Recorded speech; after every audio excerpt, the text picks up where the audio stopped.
Learning a new skill is hard. Take art, for example. There's so much to study: anatomy, perspective, color theory. It's easy to fall into a loop of studying forever and never actually draw. But what if getting better wasn't just about grinding fundamentals? What if poorly drawn frogs were exactly what you needed to improve? Wait, let me explain. In my last video, I showed a year of sketchbook pages, the good and the bad. None of it was perfect, but I did improve.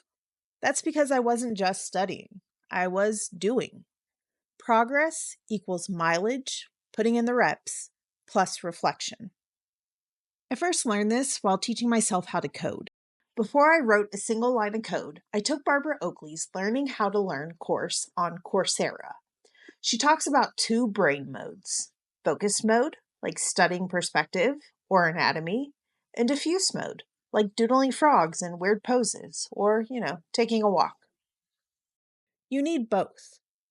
But there's a crucial timing element to this. When I started drawing frogs, I was doing it for fun, but I could tell something wasn't right. They looked a little too flat and distorted.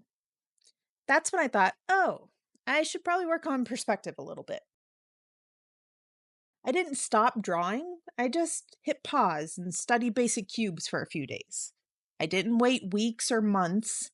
I just studied enough to help my frogs sit properly or, look like they were climbing up a wall.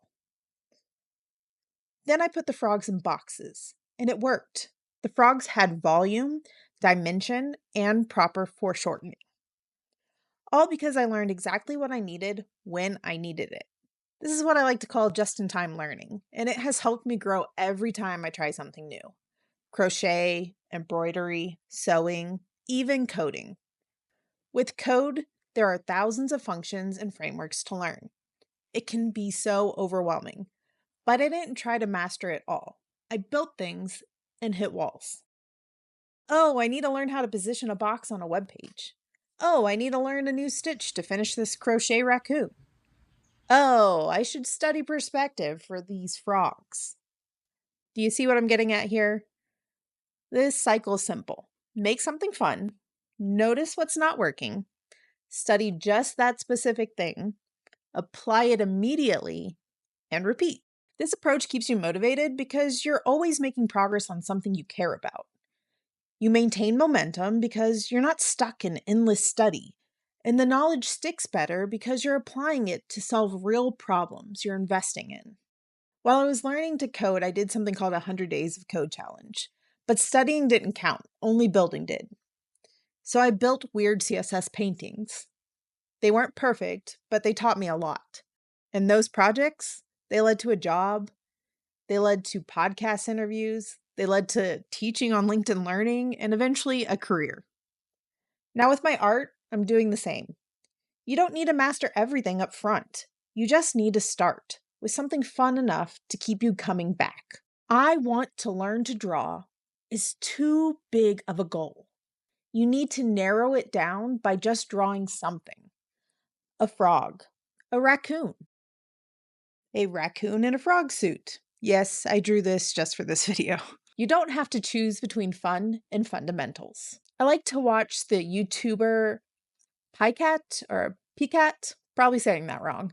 I'll make sure I link to them. But in their videos, they say fun before fundamentals. And you know what? When I gave myself permission to play, that's when the fundamentals finally started sticking for me. That frog in a box? It taught me more about form and perspective than any course I had taken before. Learning is hard. Art is hard, but it doesn't have to be joyless. You don't have to wait until you're good enough just to have some fun. Having fun is how you will get better. So go draw something ridiculous, like a raccoon in a trash can. Play around and let your studies show up in that play, not the other way around. Thanks for watching, and keep being curious.